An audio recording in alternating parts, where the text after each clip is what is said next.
नमस्कार, KP news के Karnataka bulletin में आपका स्वागत है। मैं हूं पूजा आपके साथ। चलिए शुरू करते हैं आज की खबरों का सिलसिला। उससे पहले एक नजर आज के मुख्य समाचारों पर डालते हैं। निजी दुश्मनी के लिए एमएलसी अर्ली मुझ पर झूठा आरोप लगा रहे हैं, बाबूवाली का आरोप। हिंदू देवताओं का अपमान विवाद, कर्नाटक पुलिस ने शिकायतकर्ता को धमकी भरे कॉल पर एफआईआर दर्ज की। कर्नाटक सरकार वित्तीय संकट की ओर बढ़ रही है, पूर्व सीएम बसवराज बोम्माई ने कहा। लोकसभा चुनाव कुमारस्वामी ने अमित शाह से मुलाकात की, कर्नाटक में सीट बंटवारे पर चर्चा की।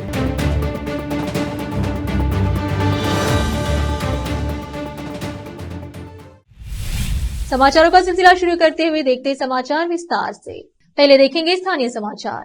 बीदर शहरी विकास प्राधिकरण के पूर्व अध्यक्ष बाबूवाली ने कहा कि वर्तमान विधान परिषद सदस्य अरविंद कुमार अर्ली व्यक्तिगत दुश्मनी और शत्रुता हासिल करने के लिए मेरे खिलाफ झूठे आरोप लगा रहे हैं। गुरुवार को शहर के प्रेस हाउस में संवाददाता सम्मेलन को संबोधित करते हुए उन्होंने कहा कि यह अहंकार की पराकाष्ठा है कि मेरे बूढ़ा अध्यक्ष पद छोड़ने के 1 साल बाद भी राज्य में कांग्रेस की सरकार सत्ता में है। जब मैं कार्यालय में आया तो बीदर शहरी विकास प्राधिकरण की आय 1 करोड़ थी और जब मैंने कार्यालय छोड़ा तो यह 23 करोड़ तक पहुंच गई थी। येडियुरप्पा वरंगे का निर्माण किया गया और लॉटरी निकालकर भूखंड का आवंटन किया गया, जिन्हें सिद्धरामैया लेआउट में रखा गया है, जो तब स्थापित किया गया था जब कांग्रेस सरकार सत्ता में थी। अभी भी रिकॉर्ड के लिए दौड़ रहे हैं। मेरे कार्यकाल में शहर में की विकास कार्य किए गए हैं। मैंने कोई भ्रष्टाचार नहीं किया है। अगर कोई आरोप सच है तो मैं फांसी पर चढ़ने को तैयार हूँ। मैं जनता का ध्यान इस ओर दिलाना चाहता हूँ कि अर्ली और उसके भाइयों ने अपनी शक्ति का दुरुपयोग किया है,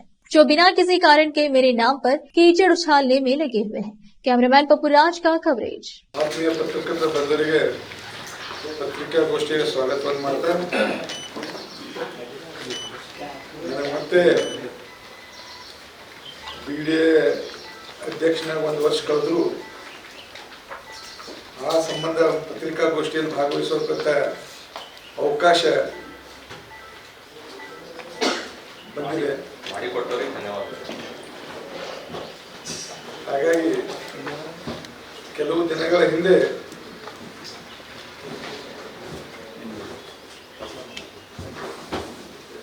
ವಿಧಾನ ಪರಿಷತ್ತಿನ ಸದಸ್ಯರಾಗಿರ್ತಕ್ಕಂಥ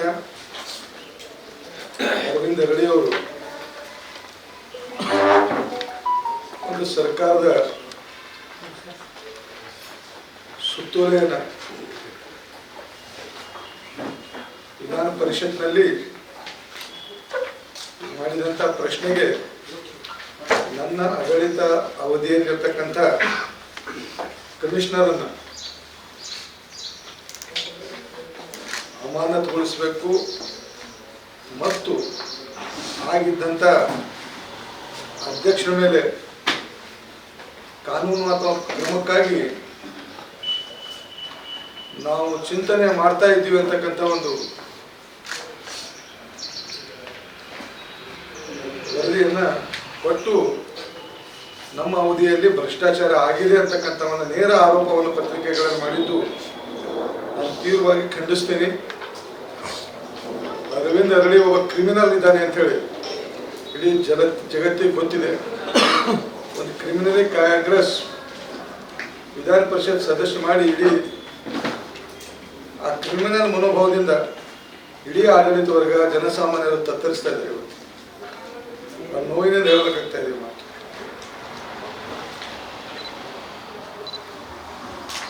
ಪತ್ರಕರ್ತ ಸ್ನೇಹಿತರೆ, ನಾನು 2001ರಿಂದ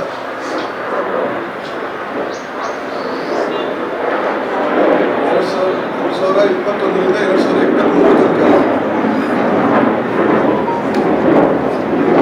ತನಕ ಅಧ್ಯಕ್ಷನಾಗಿ ಕೆಲಸ ಮಾಡಿದ್ದೆ। ಆ ಅಧ್ಯಕ್ಷ ಕೆಲಸ ಮಾಡಿದಂಥ ಸಮಯದಲ್ಲಿ ನಾನು ಏನು ಮಾಡೀನಿ ಅಂತೇಳಿ ಇಡೀ ಕಾನ್ಸ್ಟಿಟ್ಯೂಟ್ ಆಗಿದ್ದು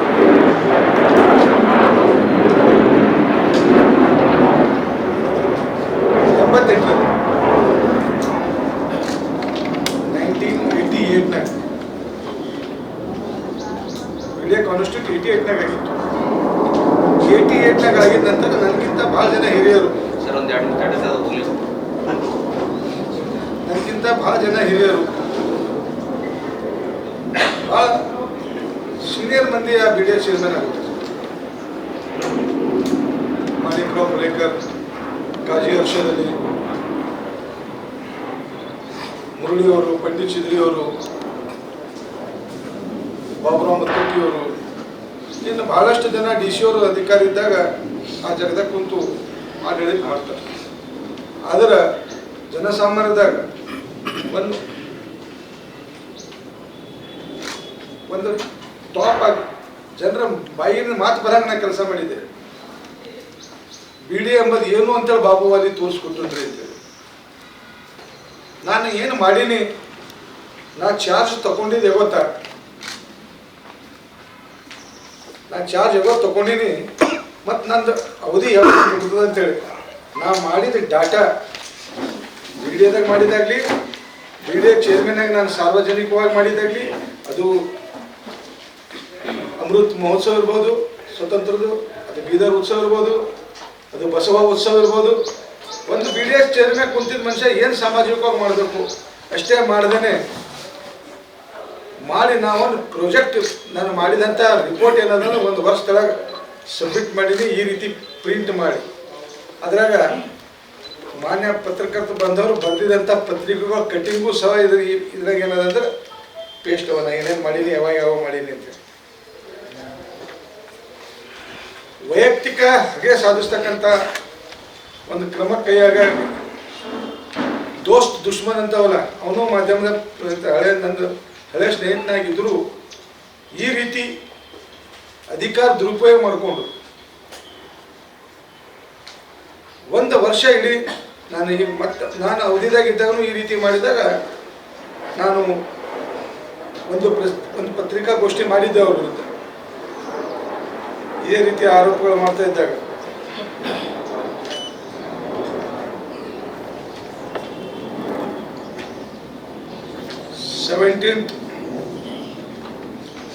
ಡಿಸೆಂಬರ್ ನಾ ಇನ್ನೂ ಅಧಿಕಾರದಾಗಿದ್ದೆ. ಅವಾಗ ನಾನು ಮೀಡಿಯಾದಾಗ ಒಂದು ಪತ್ರಿಕಾಗೋಷ್ಠಿ ಮಾಡಿದ್ದೆ.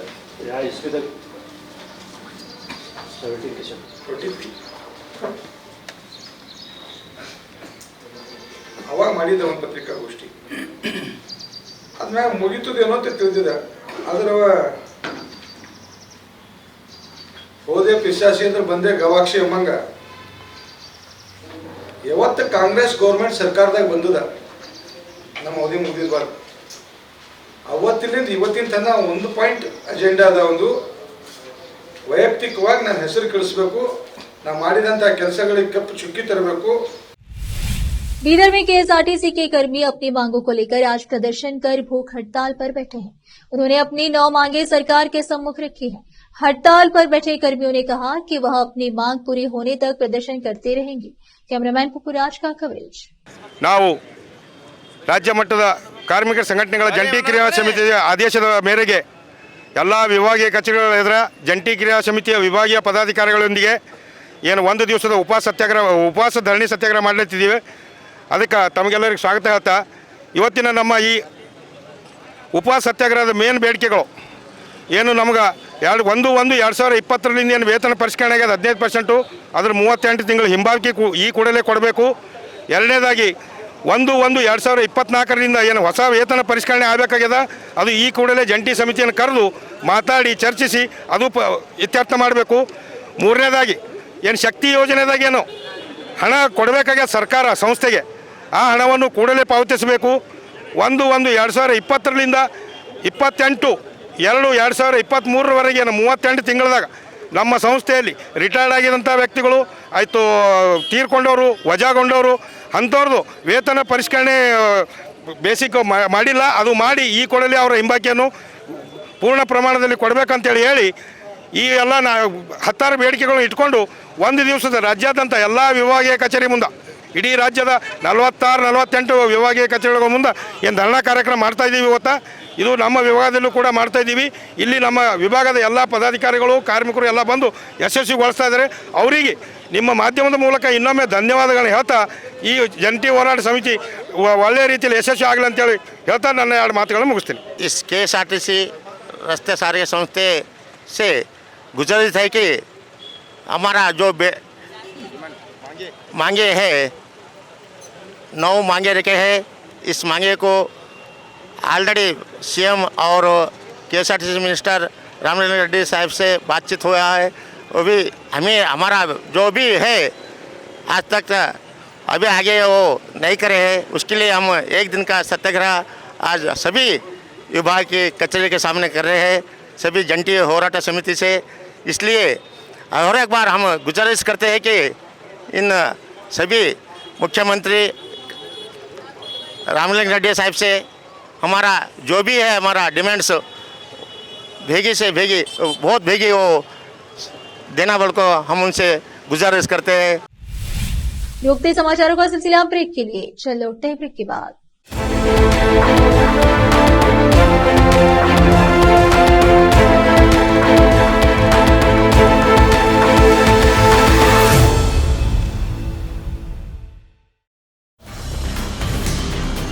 हिंदुस्तान के हर कोने में हम हैं मौजूद। 24 घंटे हालात पर गहरी नजर, खबरों से जुड़े चुपते सवालात और आपको दिखाता है धार्मिक, सामाजिक, राजनीतिक, लोकल और इंटरनेशनल न्यूज की सबसे बेहतर कवरेज जो आपको रखती है हर पल बाखबर। देश और दुनिया भर की खबर के लिए देखते रहें KP News 24/7। Noor education trust Bidar की ओर से चलाए जाने वाला नूर M.Ed and B.Ed college Bidar recognized by NCTE Delhi and affiliated to Bidar University Bidar. Admission are open for the academic year 2023-24. विशेषज्ञ और सक्षम शिक्षकों द्वारा शिक्षा प्राप्त करने के लिए नूर M.Ed and B.Ed कॉलेज में दाखिला लें और शांत वातावरण में शिक्षा प्राप्त करें। बीदर शहर में बेहतर शिक्षा का एकमात्र केंद्र Noor M.Ed and B.Ed college, Shahpur gate, Bidar. Phone numbers 9945283920, 8482221297। Hindustan के हर कोने में हम हैं मौजूद। 24 घंटे हालात पर गहरी नजर, खबरों से जुड़े चुपते सवालात और आपको दिखाता है धार्मिक, सामाजिक, राजनीतिक, लोकल और इंटरनेशनल न्यूज की सबसे बेहतर कवरेज जो आपको रखती है हर पल बाखबर। देश और दुनिया भर की खबर के लिए देखते रहें KP News 24/7।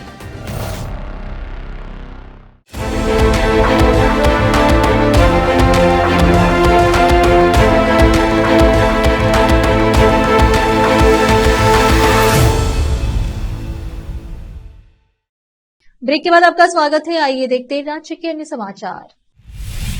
कर्नाटक के दक्षिण कन्नड़ जिले के एक निजी स्कूल में हिंदू देवताओं के कथित अपमान के खिलाफ आवाज उठाने वाली एक छात्र की मां के संपर्क नंबर और पारिवारिक तस्वीरों के मामले में कर्नाटक पुलिस ने प्राथमिकी दर्ज की। सोशल मीडिया पर वायरल कर दिया गया। मंगलुरु पुलिस ने दावा किया कि वे शिकायत दर्ज करने और जांच शुरू करने से पहले कानूनी विशेषज्ञों से परामर्श ले रहे थे। पुलिस विभाग के सूत्रों ने कहा कि वे इस संबंध में पीड़ित महिला द्वारा सौंपे गए ऑडियो क्लिप पर कानूनी विशेषज्ञों की प्रतिक्रिया का इंतजार कर रहे हैं। हालांकि कुछ हिंदू कार्यकर्ताओं ने दावा किया कि पुलिस मामले को संभालने के लिए कांग्रेस सरकार के शीर्ष अधिकारियों के आदेशों का इंतजार कर रही थी। पीड़िता एक स्कूल शिक्षिका ने मंगलवार को मंगलुरु के कंकनाड़ी पुलिस स्टेशन में सुरक्षा की मांग की, क्योंकि उसे कतर, दुबई, सऊदी अरब और कुछ अन्य देशों से धमकी भरे फोन आ रहे थे। इस मुद्दे को उठाने के लिए उन्हें कथित तौर पर अपमानजनक ऑडियो क्लिप भी मिली। शिकायतकर्ता ने बताया कि उन्हें 15 फरवरी से लगातार धमकी भरे फोन आ रहे हैं।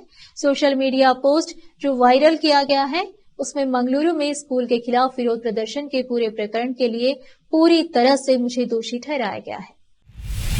पूर्व मुख्यमंत्री बसवराज बोम्माई ने कहा कि राज्य सरकार कर्नाटक को कर्ज की ओर धकेल रही है, क्योंकि मुख्यमंत्री सिद्धरामैया राजस्व जुटाने पर जोर दिए बिना गारंटी योजनाओं को लागू करने की कोशिश कर रहे हैं। बोम्माई ने कहा कि सिद्धरामैया ने कर्ज की सीमा बढ़ाकर कुल बजट का 2.95% कर दी है। जो अगले साल 3% को पार कर सकती है। उन्होंने कहा, सरकार वित्तीय प्रबंधन में विफल रही है और सामाजिक न्याय प्रदान करने में सक्षम नहीं है, जिसका उसने वादा किया था। यदि वित्तीय प्रबंधन विफल हो जाता है तो सरकार के पास गारंटी योजनाओं के लिए धन नहीं होगा। उन्होंने चेतावनी दी कि यदि राज्य वित्तीय संकट का सामना करता है तो कोई भी विकास कार्य नहीं किया जा सकता है। राज्य सरकार केंद्र सरकार पर आरोप लगाकर अपने वित्तीय कुप्रबंधन को छिपाने की कोशिश कर रही है। उसने गारंटी योजनाओं की देखभाल के लिए राजस्व जुटाने की कोई व्यवस्था नहीं की है और वित्तीय संसाधन प्राप्त करने के लिए उसे कड़ी मेहनत करनी पड़ रही है। पूर्व मुख्यमंत्री और कर्नाटक जेडीएस के अध्यक्ष एच.डी. कुमारस्वामी ने गुरुवार को नई दिल्ली में केंद्रीय गृह मंत्री अमित शाह से मुलाकात की और उनके कार्यालय में 30 मिनट तक बैठक की। सूत्रों ने बताया कि कुमारस्वामी ने पार्टियों के बीच सीट बंटवारे पर अंतिम निर्णय लेने और राज्य में कुछ भाजपा नेताओं में जेडीएस के खिलाफ असंतोष बढ़ने के मद्देनजर अमित शाह से मुलाकात की। सूत्रों ने आगे बताया कि कुमारस्वामी ने अमित शाह से जेडीएस के उम्मीदवारों को मंड्या, हासन और बेंगलुरु ग्रामीण या कोलार लोकसभा सीटों से चुनाव लड़ने की अनुमति देने पर जोर दिया।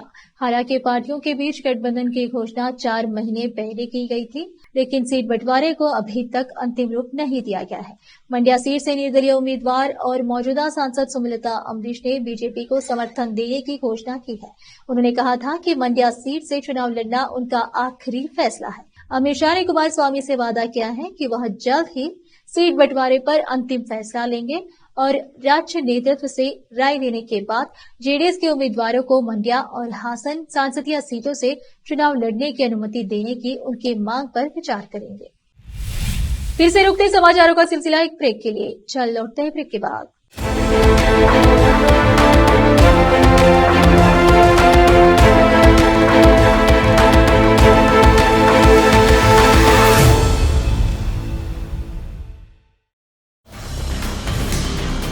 हिंदुस्तान के हर कोने में हम हैं मौजूद। 24 घंटे हालात पर गहरी नजर, खबरों से जुड़े चुपते सवालात और आपको दिखाता है धार्मिक, सामाजिक, राजनीतिक, लोकल और इंटरनेशनल न्यूज की सबसे बेहतर कवरेज, जो आपको रखती है हर पल बाखबर। देश और दुनिया भर की खबर के लिए देखते रहें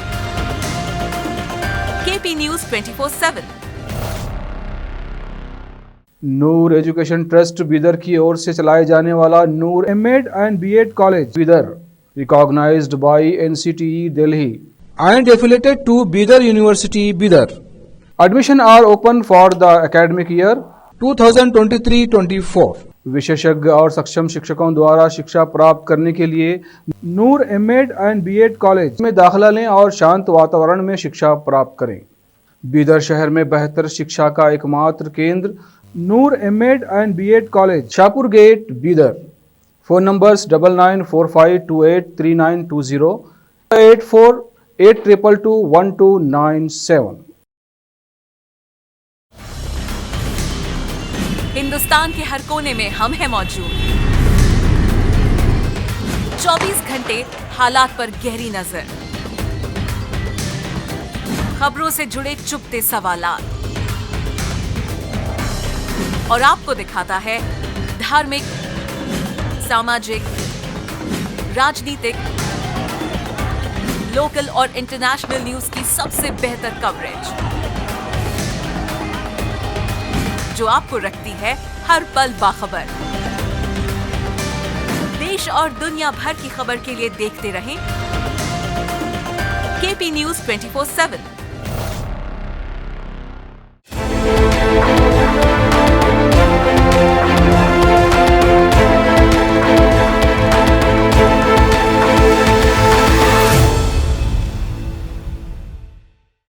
ब्रेक के बाद आपका स्वागत है। आइए देखते हैं समाचार। भाजपा के प्रदेश अध्यक्ष पीवाई विजेंद्र ने गुरुवार को कहा कि कर्नाटक में सिद्धरामैया के नेतृत्व वाली कांग्रेस सरकार के पास सरकारी कर्मचारियों को वेतन देने के लिए पैसे नहीं है। मैसूर में मीडिया से बात करते हुए विजेंद्र ने कहा, मैं गारंटी के खिलाफ नहीं हूं। चुनाव के दौरान किए गए वादों को पूरा करना उनका कर्तव्य है, लेकिन विकास को झटका लगा है। राज्य में विकास की कोई गतिविधि नहीं है। ऐसी विकट स्थिति है कि सरकारी कर्मचारियों के पास वेतन के लिए पैसा नहीं है। उनके द्वारा पैदा की गई स्थिति यह है कि राज्य मंदिरों को लूट रहा है। यह दुर्भाग्यपूर्ण है कि राज्य में ऐसी स्थिति है। कोई भी विधायक सत्र में बैठने को तैयार नहीं है। मुख्यमंत्री सिद्धरामैया दावा कर रहे हैं कि वह असहाय है और उनसे पूछ रहे हैं कि वह पैसे कहां से लाएंगे। मुख्यमंत्री को इसकी जिम्मेदारी लेनी चाहिए। मौजूदा स्थिति हमारा राज्य देश के सबसे अमीर राज्यों में से एक है और सबसे अधिक कर चुकाता है। इतने निचले स्तर तक गिरने की वर्तमान स्थिति दुर्भाग्यपूर्ण है। Fraser Town residents welfare association, Haji sir Ismail Sait सामुदायिक विकास ट्रस्ट और विभिन्न मस्जिद समितियों ने यातायात, ध्वनि प्रदूषण और कानून व्यवस्था जैसी समस्याओं का हवाला देते हुए फ्रेजर टाउन में रमजान के दौरान खाद्य मेले का सामूहिक रूप से विरोध किया है। पूरे बेंगलुरु से लोग MM रोड पर उमड़ रहे हैं, जहां यह आयोजित होता है। FTRWA के अध्यक्ष खैसर अहमद ने कहा, मेले के खिलाफ एक हस्ताक्षर अभियान का निर्णय लिया गया और वार्ड से बृहद बेंगलुरु महानगर पालिका BBMP के पूर्व पार्षद AR जाकिर से संपर्क किया गया। बात के माध्यम से विधायक KC श्रीनिवास को रमजान भोजन मेले की अनुमति न देने के लिए एक याचिका प्रस्तुत की गई थी। अहमद ने कहा, रमजान उपवास, प्रार्थना, भक्ति और दान का महीना है, लेकिन मेले और भीड़ ने गलत संकेत भेजे और उपवास के महीने को दावत के महीने के रूप में चित्रित किया जा रहा है। अहमद की बात दोहराते हुए जाकिर ने कहा कि दूर दूर से दावत के लिए आने वाले मोटर चालक आवासों के गेट के बाहर पार्क कर देते हैं, जिससे उनका निकास और प्रवेश अवरुद्ध हो जाता है। फुटपाथों और सड़कों पर अतिक्रमण कर लिया गया है, जिसके परिणाम स्वरूप यातायात धीमा हो गया और हॉर्न बजाना और वायु प्रदूषण भी हुआ। मेले के कारण रमजान माह में शहरवासियों का चैन छीन गया। लोग आए, स्टॉल लगाए, पैसा कमाया, लेकिन निवासियों और स्थानीय समुदाय को नुकसान उठाना पड़ा। इसलिए इस रमजान से ऐसे खाद्य मेले को रोकने का निर्णय लिया गया। जाकिर ने कहा, यहाँ तक कि विधायक ने फ्रेजर टाउन निवासियों की चिंता को दूर करने का वादा किया है। सहरदा सहकारी संशोधन विधेयक जो सोमवार को विधानसभा में पारित हुआ था, बुधवार को विधान परिषद में 33 वोटों से 21 वोटों से हार गया, जबकि सहयोगी दल भाजपा और JDS चाहते थे कि विधेयक को एक चुनिंदा सदन समिति के समक्ष चर्चा के लिए ले जाया जाए। कांग्रेस चाहती थी कि यह पारित हो जाए। सहकारिता मंत्री KN राजन्ना ने कहा कि विपक्षी दलों की रणनीति केवल समय बर्बाद करना और विधेयक में देरी करना है। कुछ कांग्रेस सदस्यों ने चिल्लाते हुए कहा कि BJP JDS गठबंधन सामाजिक न्याय के खिलाफ है। कांग्रेस नेता HK पाटिल और KN राजन्ना द्वारा विपक्ष से इसे पारित करने का अनुरोध करने के बावजूद विधेयक गिर गया। भाजपा नेता कोटा श्रीनिवास पुजारी और रवि कुमार ने कहा कि भाजपा संशोधन के प्रावधानों के विरोध में नहीं है, बल्कि केवल विधेयक के सभी पहलुओं पर अधिक चर्चा चाहती है। उन्होंने पूछा कि कांग्रेस इस संशोधन से क्यों डर रही है और वे इस पर चर्चा का विरोध क्यों कर रहे हैं। राज्य में बढ़ते इलेक्ट्रॉनिक कचरे के मद्देनजर वन मंत्री ईश्वर खंडे ने कहा कि विस्तारित उत्पादक जिम्मेदारी अब राज्य में इलेक्ट्रॉनिक उपकरण बनाने वाले तक बढ़ा दी गई है। मंत्री ने शहर में कर्नाटक राज्य प्रदूषण नियंत्रण बोर्ड के अधिकारियों के साथ साथ ई कचरा प्रोसेसर, रिसाइकलर्स और अन्य हितधारकों के साथ बैठक की और उन्हें यह सुनिश्चित करने का निर्देश दिया कि ई कचरा प्रबंधन नियमों का सख्ती से पालन किया जाए। उन्होंने इस बात पर जोर दिया कि खाली जमीनों को कचरे के गड्ढों, विशेषकर ई कचरे में नहीं बदलना चाहिए। बैठक में खंडे को बताया गया कि सालाना लगभग 3.8 मिलियन मीट्रिक टन ई कचरा उत्पन्न होता है, जिसमें से 0.8 मिलियन मीट्रिक टन कर्नाटक में उत्पन्न होता है और राज्य में 108 ई कचरा प्रसंस्करण इकाइयां काम कर रही है। मंत्री ने यह भी कहा कि सिलिकॉन वैली कहे जाने वाले बेंगलुरु में सबसे ज्यादा ई कचरा पैदा होता है। उन्होंने लोगों और कंपनियों को चेतावनी देते हुए कहा कि अगर इसका प्रबंधन और वैज्ञानिक तरीके से निपटारा नहीं किया गया तो कड़ी कार्रवाई की जाएगी। फिर से एक नजर मुख्य समाचारों पर। निजी दुश्मनी के लिए MLC अरली मुझ पर झूठा आरोप लगा रहे हैं, बाबूवाली का आरोप। हिंदू देवताओं का अपमान विवाद, कर्नाटक पुलिस ने शिकायतकर्ता को धमकी भरे कॉल पर FIR दर्ज की। कर्नाटक सरकार वित्तीय संकट की ओर बढ़ रही है, पूर्व CM बसवराज बोम्माई ने कहा। लोकसभा चुनाव कुमारस्वामी ने अमित शाह से मुलाकात की। कर्नाटक में सीट बंटवारे पर चर्चा की।